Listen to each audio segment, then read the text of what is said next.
Welcome to the Shreveport Connection with Tommy and birthdays, of course. Happy birthday goes to two-time WWE Women's Champion Nora Molly Holly Greenwald, turned 38. And some sources also put today as the birthday of the former WCW and JCP owner George South, turned 52, but I cannot verify that. That was from September the 7th, and happy birthday from September the 8th. Happy birthday to one-time WCW World Champion David Arquette, turned 43. Former WCW wrestler Lodi turned 44. Three-time NWA Tag Team Champion Rick Michael turned 40. Two-time ECW World Champion Raven turned 50. And the Asian Mist Innovator, the Great Kabuki, turned 66. Well, the mystery behind SmackDown moving to Thursdays continues after Sci-Fi updated their schedule today to show that SmackDown would be staying on Friday nights after October 2nd.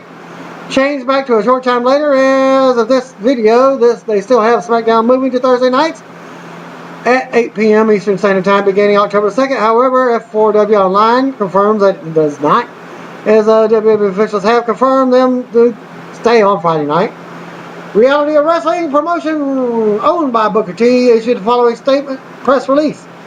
Booker T and Reality of Wrestling are bringing the fight to breast cancer this Saturday night when ROW presents live wrestling from the Clear Lake Sports and Recreational Center. All fans in attendance are asked to wear pink to help with the ROW's Pink Out initiative at the event. Donations on behalf of the Susan G. Komen Foundation will be accepted. Booker T and his wife, former WWE Diva and Nitro Girl Charmel, will match all donations received. In addition, special commemorative Pink Out Reality of Wrestling t-shirts are already available for purchase, with all proceeds going to the Susan G. Komen Foundation.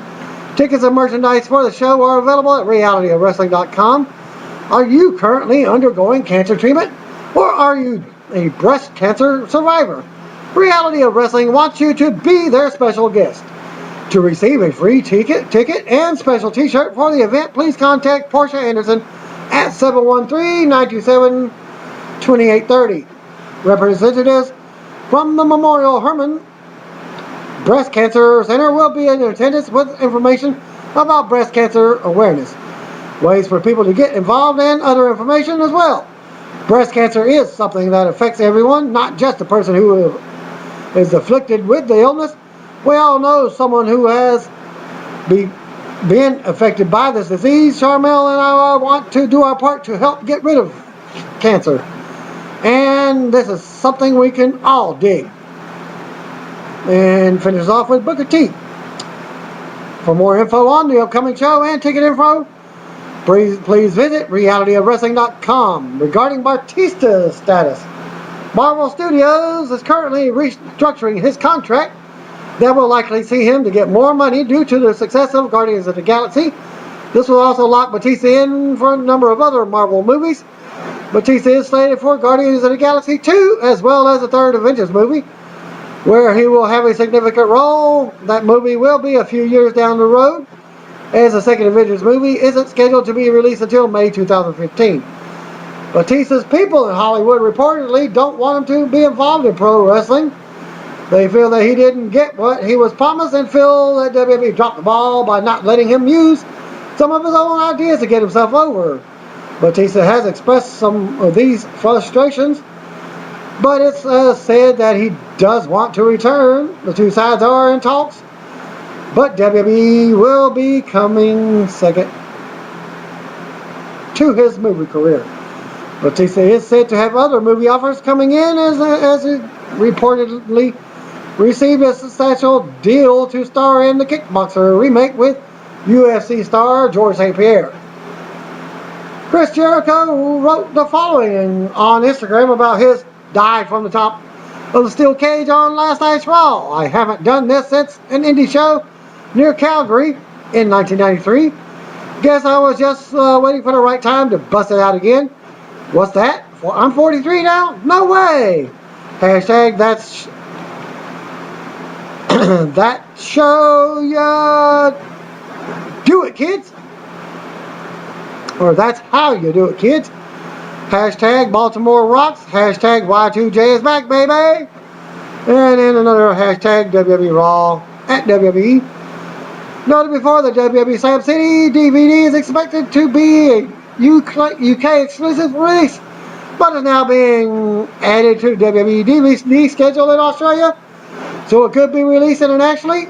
Thanks to Wrestling DVD News. And they noted that the DVD will be a single disc release with 26 episodes in stores before the holidays. There's talk within WWE that the man behind the bunny costume with Adam Rose is none other than Darren Young. Well, to me, the guy on this Monday report, this guy is a lot taller than Darren Young. So, not. WWE officials are hoping that Daniel Bryan will be back in time for November Survivor Series pay-per-view. However, they don't want to rush Bryan back and risk another injury. Seth Rollins had a close call during Raw in the main event when he rushed the ring as the steel cage was lowering, and you can see it in this little small few-second video as Rollins almost got caught by one of the spikes that lowered with the steel cage.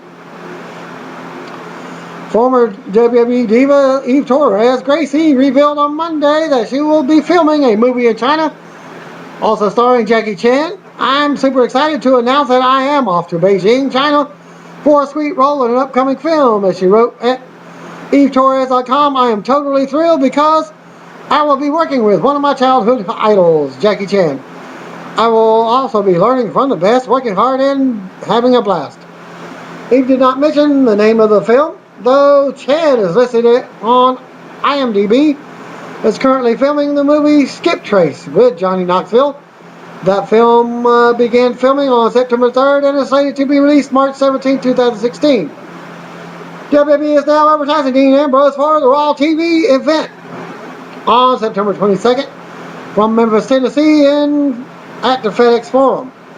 The show will be held the night after the Night of Champions, so it's possible that Ambrose will make an unadvertised return at the pay-per-view.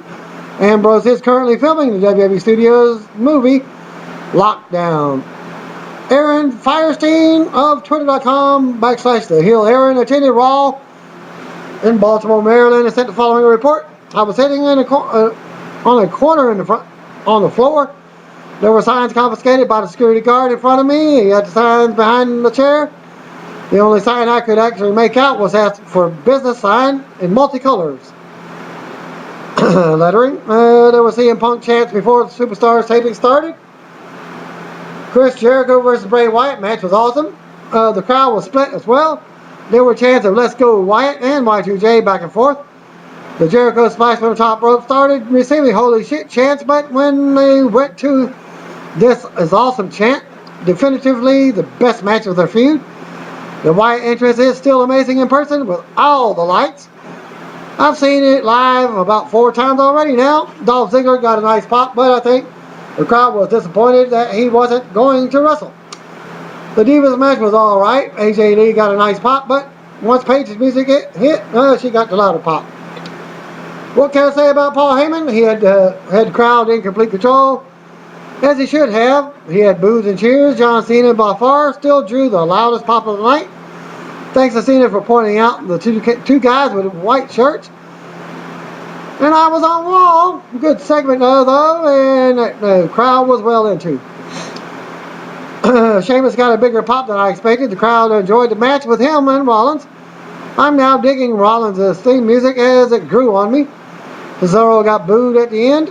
Rusev and Lana were booed. USA chants broke out throughout her promo. The NXT Stars tag match was good. Didn't seem like everyone knew who they were, except for Tyson Kidd. The LA chant did break out for Zayn. I think he was the most popular. It was a good idea to give them a match on Raw before TakeOver 2. The Bellas and Jerry Springer segment was alright. The biggest thing to take from this was the crowd loved chanting Jerry. Los Matadors got no reaction for their match, and Goldust and Stardust were cheered. Adam Rose got a decent reaction. Parts of the crowd were singing his song. Randy Orton got a nice pop for being one of the top heels. Roman Reigns blew him away as he got a Cena-like pop for his entrance. The match was good and the crowd was into it. The crowd was waiting for someone to come save Reigns, at least Cena, but it didn't happen, obviously. Seth Rollins, Orton, and Kane got booed for the finish. When the show went off the air, Michael Cole and JBL left the broadcast table so quickly that you would think that they had a plane to catch. On the other hand, Lawler did not. As one of the WWE staffers pointed out, a handicapped fan at ringside near me, and Lawler took a picture with the handicapped fan, and then he left. And he also posted the results for Superstars taping. Spoilers: Naomi defeated Summer Rae, and Jessica Gabriel defeated Sin Cara. Well, there's no dark match, but maybe during the after pre-show. WWE Raw pre-show is being broadcasted on the WWE Network. The fans were shown entering the arena in Baltimore as Byron Saxon, Alex Riley, Booker T checked in from the control center. The hyped Bray Wyatt versus Chris Jericho in a cage to open the show with Jerry Springer Bella intervention. There's no promo code needed for tonight's WWE Shop sale. The video recapped the Bella spat from last week's Raw. Stephanie McMahon's SmackDown announcement of a triple threat for the Divas title. A clip showed the end of the Brie Bella versus Paige match for SmackDown, and the announced team hyped Springer getting involved. Booker T wanted to know if Steve Wilco was there, which was funny. They announced Randy Orton versus Roman Reigns for Raw, and more hype for John Cena versus Brock Lesnar for next week.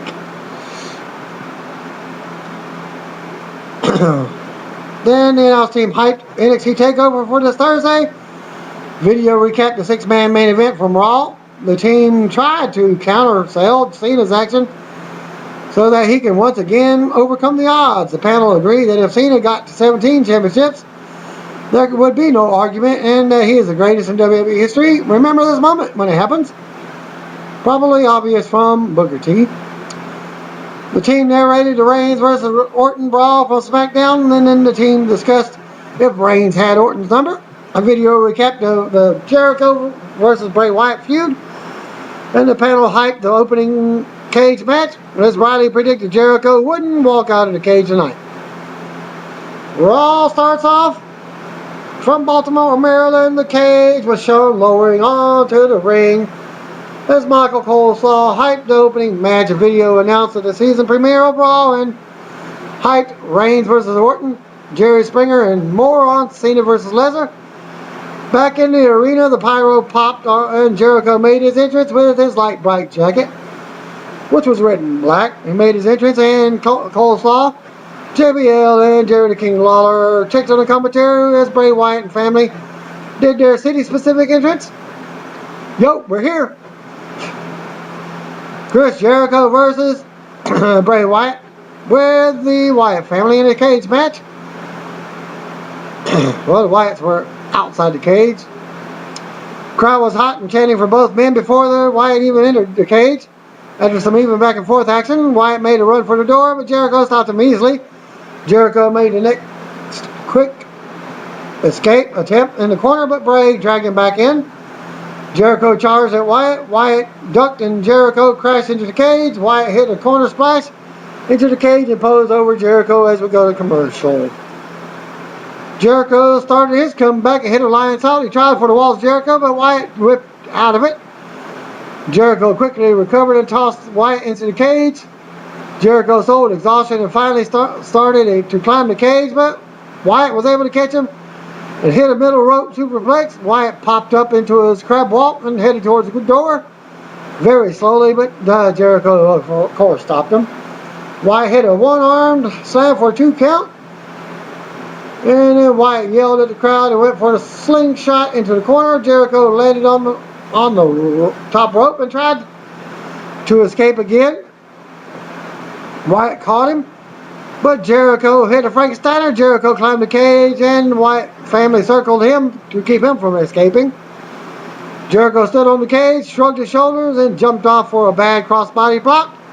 Jericho immediately grabbed his knee and took the protective brace off and sold it more. He limped to the door and Wyatt ran over. They battled at the door until Bray started hitting him in the injured knee. Jericho grabbed at his knee and Wyatt fell out of the door for the win. The match took 16 minutes 58 seconds. After the match, Wyatt continued his assault on the knee and slammed the cage door on it. He dragged Jericho back in the ring and nailed Sister Abigail and then said, "Follow the buzzards." Paul saw hyped the warning from Paul Heyman and Orton versus Reigns as Lawler hyping Jerry Springer's appearance. Backstage segment with Kane and Seth Rollins congratulating themselves for the start of Raw. Triple H walked up and congratulated Kane on the start, but said that they had to do something unforgettable as Orton walked up and said he would like to do something to Reigns that would make what Rollins did to Dean Ambrose look like a day in Sunday school. Hunter said Orton had his permission. An outstanding cage match for that only serves to underscore what we thought what this feud would be. The two never found their stride on the mic. Not that the way that they were given many chances to get it right, and the whole feud suffered.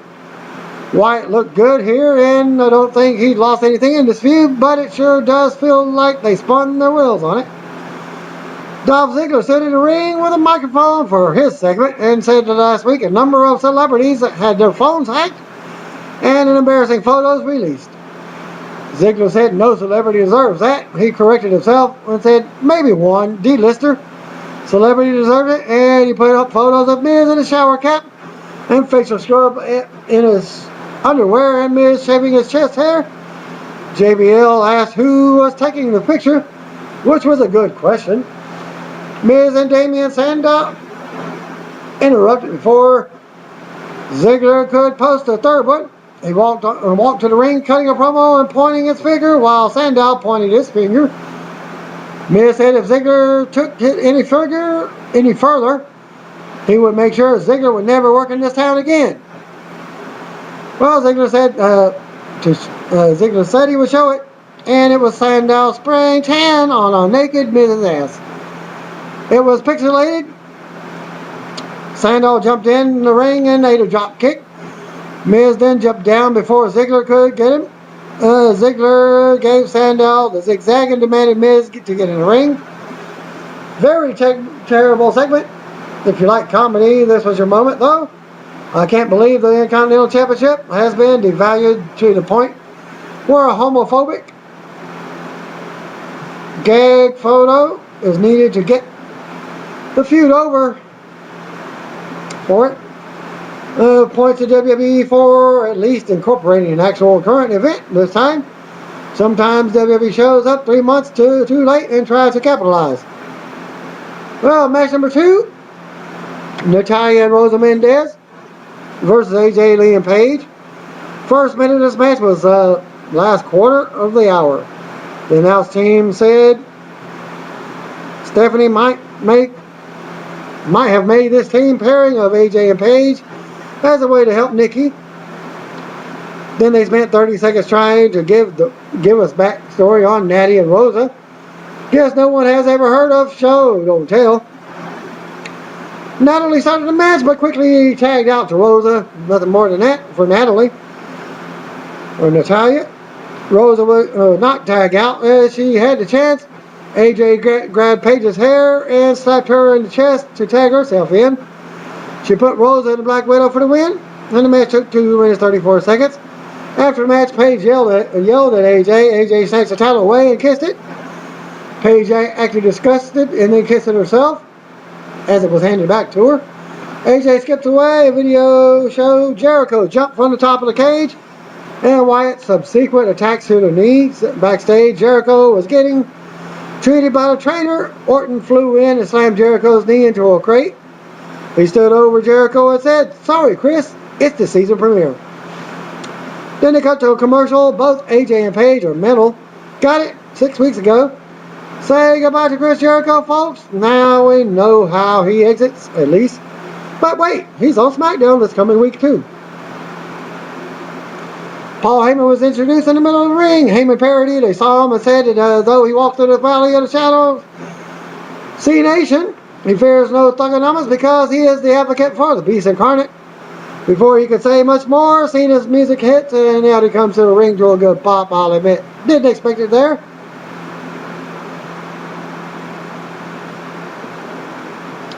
Cena said he didn't mean to interrupt.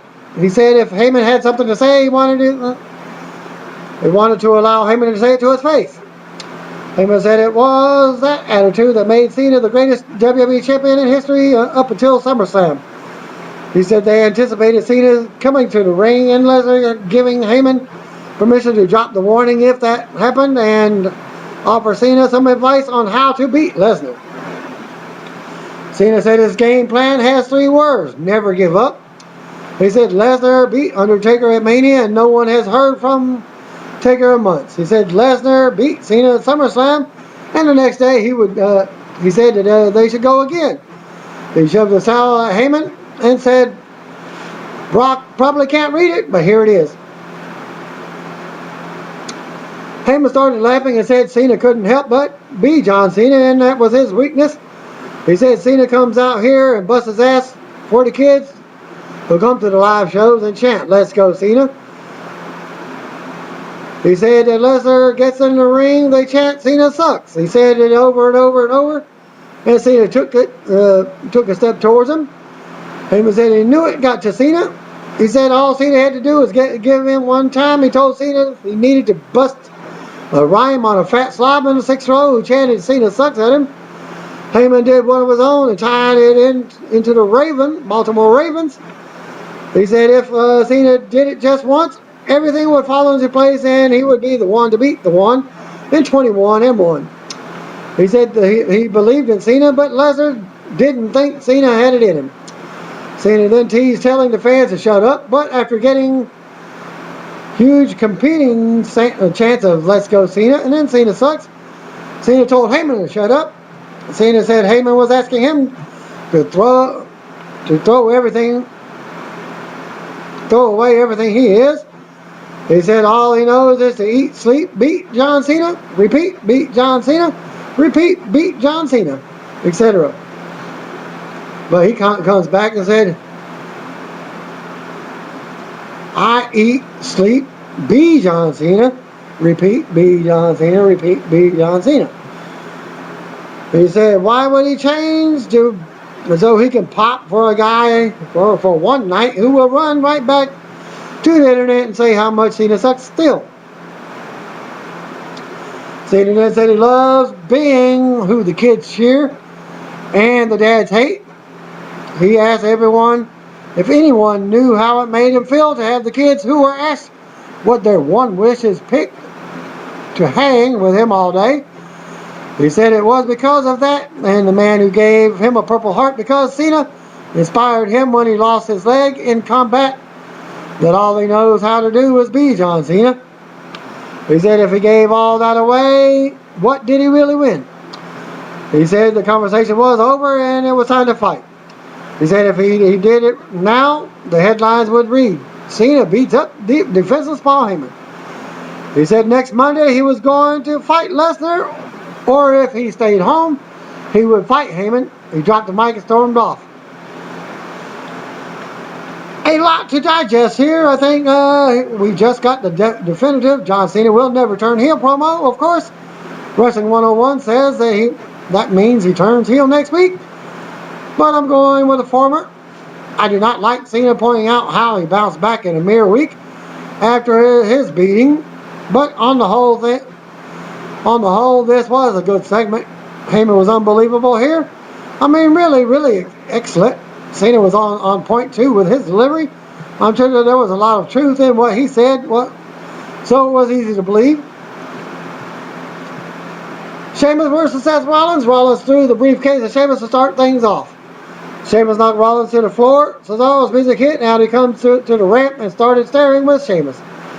As they go to commercial, back for the break, Rollins had a rest hold on Sheamus, and that for a picture-in-picture showed.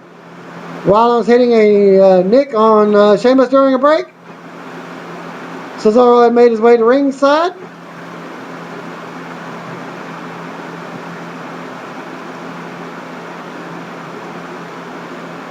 Sheamus started his comeback and lifted Rollins for a white noise. He dropped Rollins and walked over to where Cesaro stood with the U.S. title. Rollins rolled him up for a 2 count. Sheamus hit a backbreaker. Cesaro walked up the steps with the belt. Sheamus grabbed the belt and they had a tug of war. Sheamus dropped the belt. Cesaro crashed to the floor with the belt, holding it into the barricade. Rollins then hit a kick from behind and the curb stomp for the win. 9 minutes, 53-second match. After the match, Cesaro got in the ring and yelled, "Fella!" He hits the neutralizer on Sheamus and posed over him with the belt. An okay match and never really got going hot.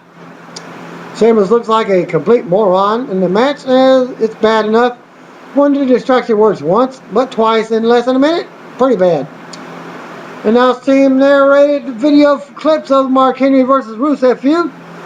Rusev and Lana made their stage entrance. Lana said that most people didn't know the Star Spangled Banner was written in decrepit Baltimore. The crowd chanted USA and she sang a bastardized version of the anthem to make it about Rusev.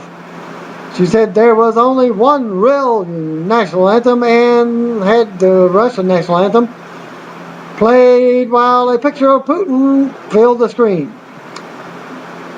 Lawler and JBL were upset as Coleslaw talked and hyped the NXT TakeOver. A video hyped the show and said Kenta would make his debut. They even called him Kenta. Commercial break. Is that the first time Kenta has been announced? I'm still catching up from the vacation last week, but don't remember that news. You would think Coleslaw would have made a bigger deal about it. Maybe I miss it. Any rate, awesome. Kenta can fight go and should be a treat. Your NXT match of the evening. Sami Zayn and Adrian Neville versus Tyler Breeze and Tyson Kidd. All 4 men are in the main event on Thursday nights. An Olay chant broke out for Sami Zayn. Bravo, Baltimore. Breeze and Kidd worked in and out on Zayn, focusing on the neck. Neville got the hot tag and came in crazy. Hit about 8 shots in 4 seconds in the fastest offense I've ever seen in WWE history. He hit a standing shooting star press, but Kidd broke up the 3 count. Yeah, Sami Zayn dumped Kidd to the floor and dove on him. Neville hit a slam on Kidd and hit Red Arrow for the win. Then they got a commercial as Sami Zayn and Adrian Neville won the match. There was some hype after a tag match, but I had quick satellite glitch, so I missed it.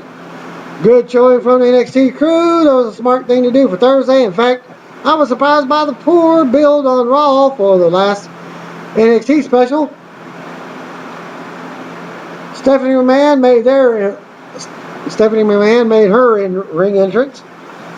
She said after battling her father in the past, she understood there was nothing more important than family. She said they needed to bring the Bellas back together. She could think of only one man to do that. The crowd started chanting Jerry, and Steph introduced Jerry Springer, who came to the ring with the bald bodyguard. People put over being there. Springer put over being there and introduced Brie Bella. She made her ring entrance to new music, and the video showed her altercation with Nikki from last week. Springer said that the next day Brie tweeted an apology and wanted to know why. Brie said she doesn't forgive Nikki for doing all the things she has done to her, but she shouldn't stoop to her level. Springer said that makes Brie sound like she's better than Nikki.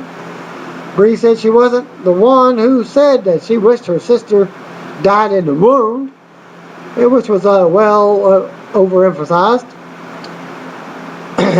Nikki came out and they shook hands momentarily. She said she didn't know what everyone expected. She said things were going good for her. She said season 3 of her show debuted last night and she had a title match at Night of Champions. She said that she didn't forgive Brie for treating her like a second-class sister. Brie whined about SummerSlam. Springer said it went back before that and showed clips of them catting on Total Divas. Nikki said that she bet Brie was the reason their dad left them. Springer showed clips of the Bellas' mom and dad saying that they wanted them to work it out. Bree said she didn't care what their parents said. Nikki broke her heart. Bree said that the only thing that mattered was JJ was in her corner. Nobody knew who JJ was. Springer introduced their younger brother, who came to the ring with Total Divas music. JBL mocked him for getting in it, an entrance theme. JJ got in the ring and said it was obvious who was at fault. He looked like he was about to call out Bree, but called out Nikki instead. Bree and Nikki started arguing and it broke down. Springer tried to get between them and they all went down. They rolled around for a moment until JJ broke them up. Nikki ended up hitting JJ in the process with a big slap. Stephanie got in the ring and she got caught in the melee over Springer as a ref finally separated the women and Nikki left. Springer did a stretcher job as he got an ankle injury, but gave the thumbs up as he was wheeled out. How stupid was that? Bree was terrible with her inflections. She emphasized the wrong words that sounded so unnatural, and the Springer stretcher job was so far over the top, yet not quite far enough to be funny, and they almost yet got there with the thumbs up. They said this was just a bad segment. Also, this was what I meant earlier about the WWE often being late to the party. When the hell was the last time Springer was relevant? A video recapping the assault from Gold to Stardust on Jimmy Uso's knee. The brothers made their entrance and as Los Matadors stood in the ring. A cut-in video had the Usos promising revenge for hurting the knee. Gold to Stardust versus Los Matadors. Stardust hit Dark Matter for the win in a 2-minute 11-second match. Brothers posed on the stage after the match. Usos attacked the brothers with crutches, but the brothers escaped quickly. Cole Saw set up a video that honored Joan Rivers, who passed away just this past week, as they go to commercial. Here are the Cosmic Brothers. Don't forget about their feud with the Usos. Moving on, nice tribute to Joan Rivers, though. The comedy world has lost an icon. A video recapped Adam Rose defeating Titus O'Neil from last week. And then we get the same match again.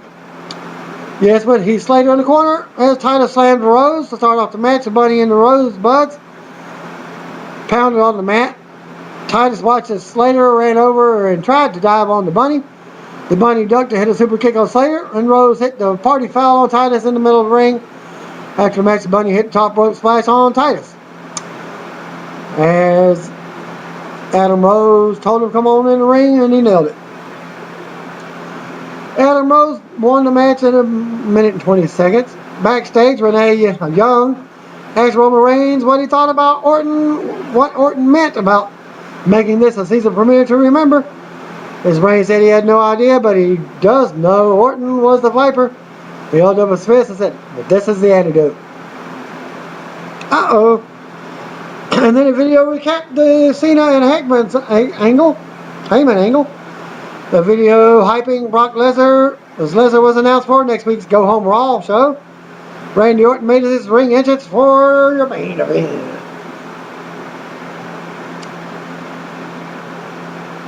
Well, that made his ring entrance. Rusev versus Henry in an arm wrestling match was announced for SmackDown. Reigns made his entrance. They did old school ring introductions for some reason.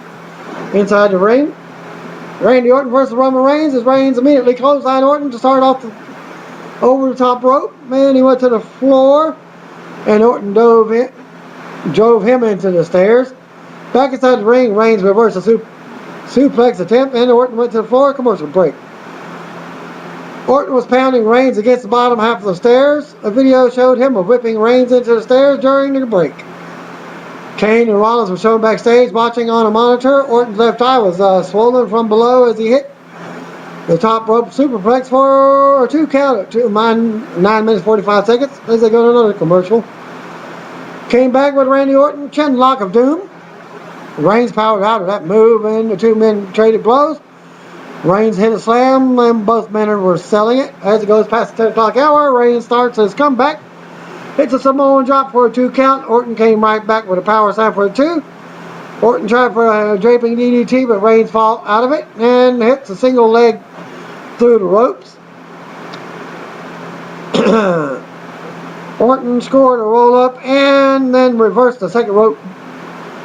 Jump into another power slam for a 2 count. Orton went for the draping DDT once again and nailed it. Orton set up for the RKO, but Reigns shoved him away, hit Superman punch.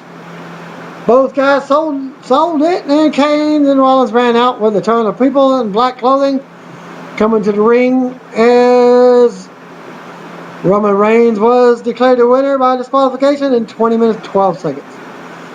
The crew started messing under the ring, and Orton called for the cage to be lowered. Reigns came to life and tossed Kane and Rollins. Rollins got a chair in the ring before it stopped. Reigns wore Orton out with a chair after throwing him into the cage a few times. Rollins climbed the cage and dove onto Reigns in the ring. Kane calmly walked through the door and slammed Reigns around. Kane and Rollins cleared out for Orton and the chair. Orton beat the hell out of Reigns with the chair and said it wasn't Reigns' day. Rollins went over and told Reigns he made his entire career and now he was going to destroy him. Rollins hit the curb stomp on the chair. Rollins' music played to end the show, and the 3 men stood over Reigns. Another excellent match from Orton and Reigns. Once Kane and Rollins were shown backstage, they knew something was kitschy that was going down. The cage being lower was a nice touch. I question why you have 2 dives off the top of the cage. They tend to take away from each other. Then 2 of the Baltimore chanted for the second one. I guess more than anything, I'm confused by the storyline. It isn't bad that Reigns took a beating.